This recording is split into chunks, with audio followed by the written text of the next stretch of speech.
Selamat malam Mirsa, kita mendengarkan tadi pernyataan Presiden Prabowo di acara ulang tahun Golkar yang ke-60 beberapa waktu lalu. Ini menuai pro kontra, menarik perhatian publik. Disebutkan tadi, DPRD pilih bupati itu efisien, begitu bahasa dari Pak Prabowo. Tapi pernyataan ini kemudian menuai pro dan kontra di masyarakat, mulai dari akademisi, civil society juga merespon dengan menyayangkan pernyataan Presiden Prabowo karena menganggap dengan dipilih oleh DPRD langsung artinya ini hak-hak publik dan demokrasi tercederai karena tidak ada lagi masyarakat bisa memilih langsung kepala daerahnya. Ini akan kami bahas malam hari ini di Dua Sisi bersama saya Dwi Anggia.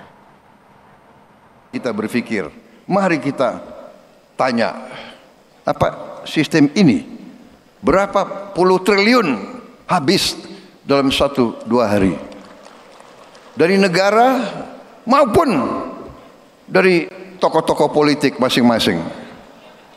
Ya kan? Saya lihat negara-negara tetangga kita efisien. Ya, Malaysia, Singapura, India. Sekali milih anggota DPRD, sekali milih, ya sudah. DPRD itulah yang milih gubernur, milih bupati.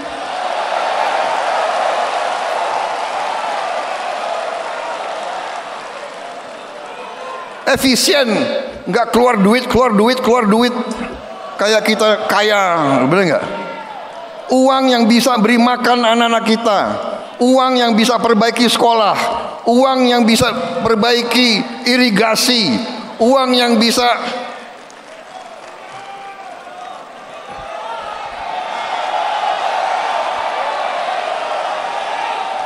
ini sebetulnya. Begitu banyak ketua umum partai di sini, sebenarnya kita bisa putuskan malam hari ini juga. Gimana?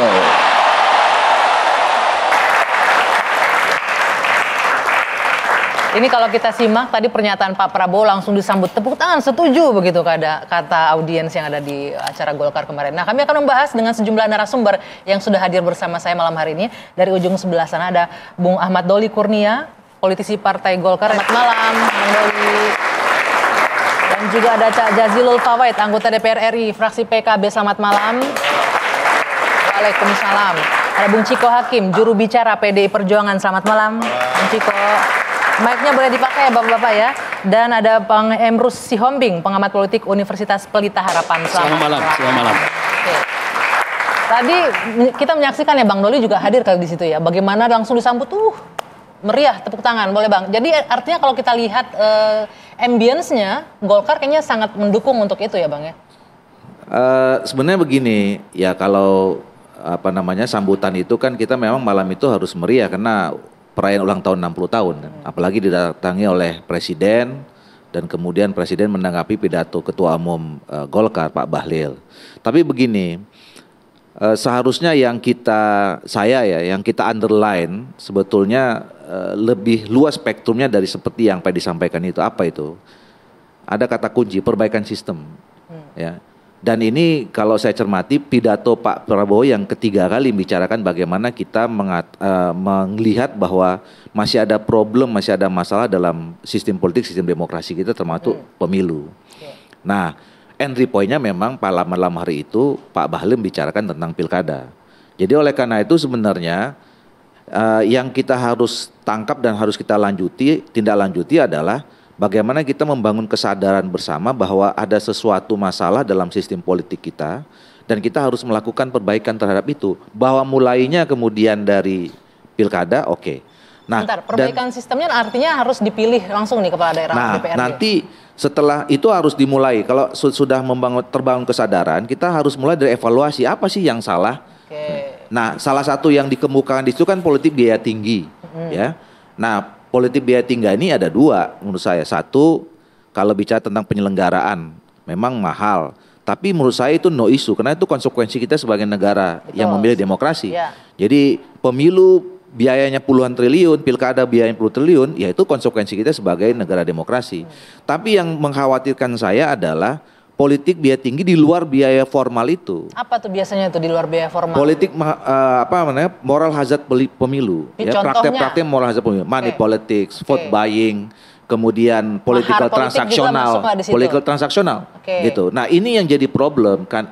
Kalau ini dibiarkan terus, ini yang akan jadi menjadi penyakit merusak moral bangsa kita. Gitu Sebentar, ya. Nah, ini saya catat ini Bang, berarti isunya lebih kepada evaluasi sistem pemilu. Saya ke Bang Ciko. Bahwa kan kemarin itu Pak Prabowo sebetulnya tidak ada statement imperatif kita harus itu. Dia ambil contoh di Singapura, Malaysia, India yang sistem kita ini berbeda, sistem pemerintahnya. Di sana parlementer, semuanya harus melalui DPR. Gitu loh. Nah, kita belum tentu sama. Jadi itu salah satu opsi yang nanti betul kajian lebih mendalam. Baik, Bang Ciko, ini jadi yang ditekankan, yang dimaksud tadi Bung Doli dari persepsinya dia adalah ini yang dievaluasi adalah sistemnya. Jadi bukan sekedar memilih langsung DPRD, milih kepala daerahnya, nggak ke sana.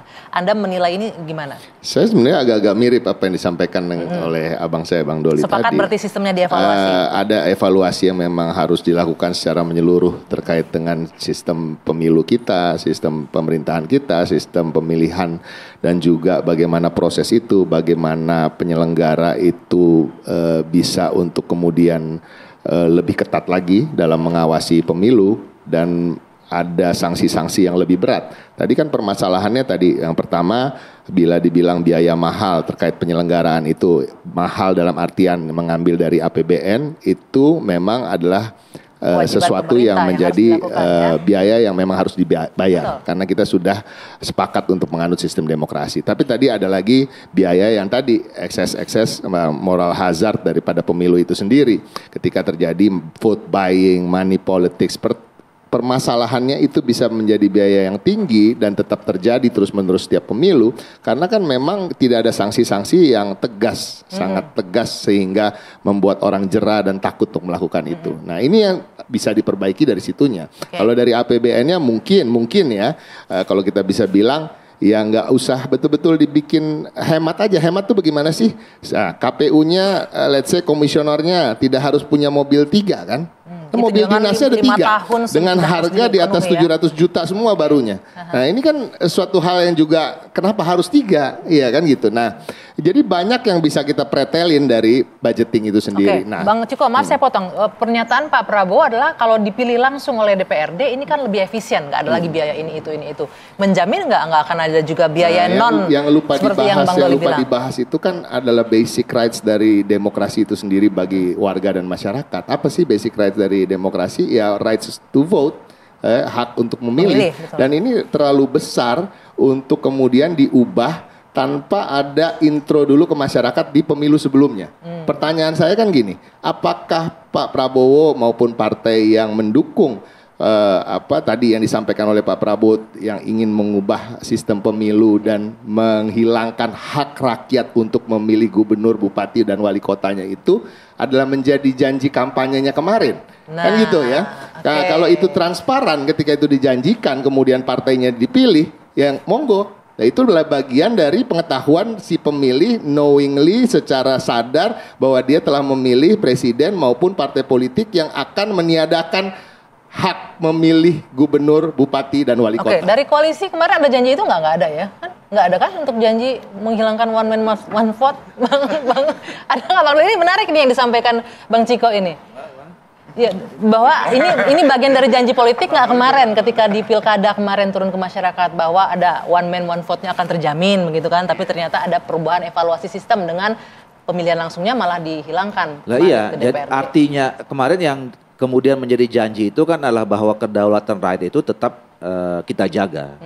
Nah, persoalannya kan tafsir nih, ya kan? Kalau misalnya kita bicara tentang Undang-Undang 45, pemilihan kepala daerah itu dilakukan secara demokratis. Nah, demokratis itu kan bisa langsung, bisa tidak langsung. Tapi jadi, putusan MK kan demokratis itu disebutkan bahwa memilih langsung, masyarakat punya hak untuk memilih langsung. Iya, nah makanya menurut saya tadi jangan kita persempit, jangan kita simplifikasi bahwa kemudian tiba-tiba dalam satu malam kita udah sepakat kalau kita bilang ada masalah, kita memperbaiki, terus kemudian kita cari opsi cuma satu. Karena belum tentu masalah cuma itu. Misalnya tadi itu ya, politik biaya tinggi itu kan cuma salah satu yang masalah yang baru teridentifikasi. Dan jawabannya betul kayak tadi disampaikan, kalau misalnya praktek-praktek yang tadi, apakah kemudian masalahnya apakah bisa terjawab dengan memindahkan dari langsung rakyat ke DPRD? Jangan-jangan tadi masalahnya ada soal problem di penyelenggaraan pemilunya, ada pengawasannya. Misalnya tadi ya soal praktik-praktik tadi. Kita harus jujur mengatakan, baik di Undang-Undang Nomor 7 2017 tentang pemilu maupun Undang 10 2016 tentang pilkada, itu kita sangat minim bicara tentang soal pelanggaran, sanksinya dan segala macam, minim sekali. Ya, kita punya namanya kalau pemilu ada Gakumdu. Oke, ya. Baik.